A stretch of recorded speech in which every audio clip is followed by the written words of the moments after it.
1800 hours Pakistan Standard Time. Assalamu alaikum. This is Radio Pakistan. The news read by Prime Minister has appreciated the board and management of Khyber Teaching Hospital for their efforts to revamp and modernize the health facility. Polling for the by-election in National Assembly constituency NA 75 Daska was held in a peaceful environment today. The Foreign Minister will embark on a 3-day visit to Germany tomorrow to further deepen bilateral cooperation in diverse fields. The Chairman Joint Chiefs of Staff Committee has urged the world to recognize Pakistan's consistent peace overtures as peace-loving country and take notice of the grave human rights violations in the Indian illegally occupied Jammu and Kashmir. In the Indian illegally occupied Jammu and Kashmir, a complete shutdown will be observed tomorrow against the ongoing genocide of Kashmiris to eliminate the young generation of Kashmiris as part of Indian government's policy. In Yemen, 53 troops and Houthi rebels have been killed during intense fighting in the oil-rich region of Marib. And now the news in detail. Prime Minister Imran Khan says Khyber Teaching Hospital has been totally revamped and modernized after a lot of efforts. In a tweet today, he said it is easy to build a new state-of-the-art hospital, but very difficult to fix our existing government hospitals. The Prime Minister also appreciated and congratulated the Khyber Teaching Hospital board and management for their efforts.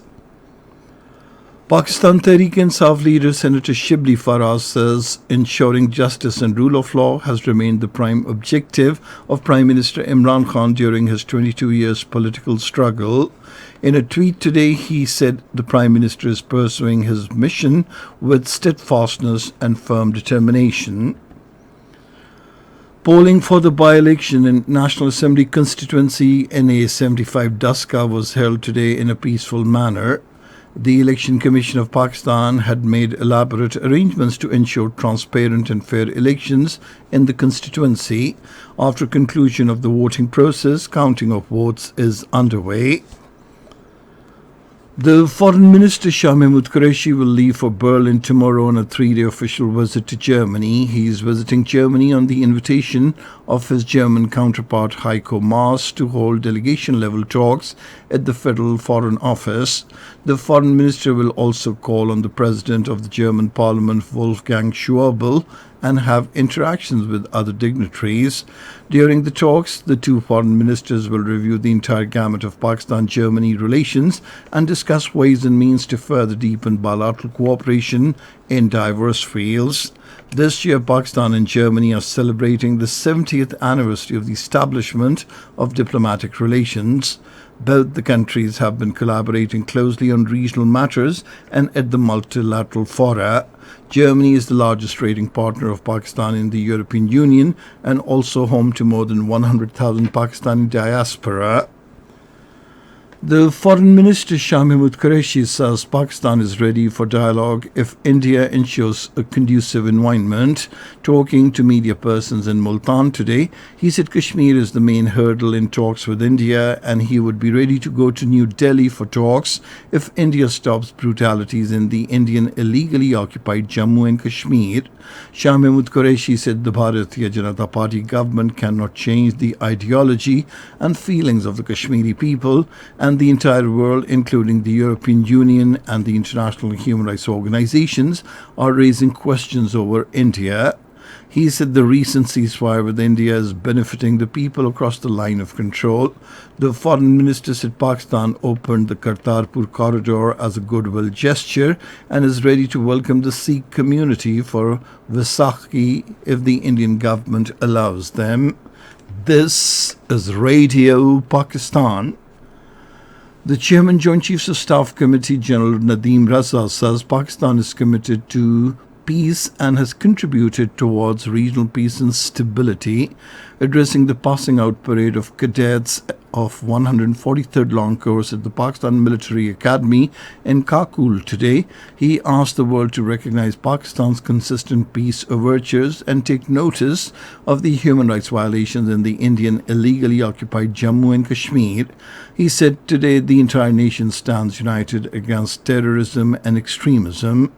Congratulating the passing out cadets for successful completion of training and commission into the Pakistan Army, the Chairman Joint Chiefs of Staff Committee advised the passing out cadets to keep themselves abreast with the latest challenges.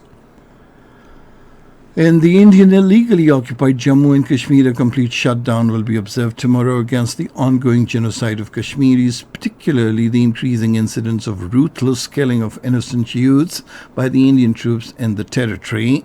According to the Kashmir Media Service, the call for the shutdown has been given by the All Parties Hurriyat Conference to register protest against the surge in Indian state terrorism in the occupied territory. The APHC spokesman, in a statement in Srinagar, deplored that India wants to eliminate the young generation of Kashmir and the killing of innocent youths is part of this policy.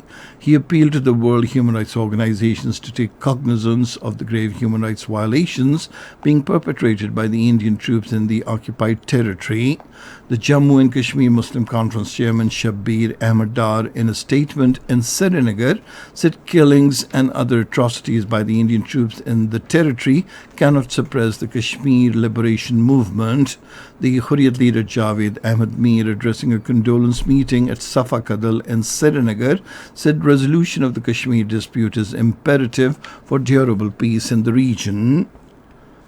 The Pakistan High Commission and the Aga Khan Development Network in Canada will work together to facilitate Canadian and expatriate Pakistanis to invest in Pakistan and coordinate efforts to deal with the COVID-19 pandemic.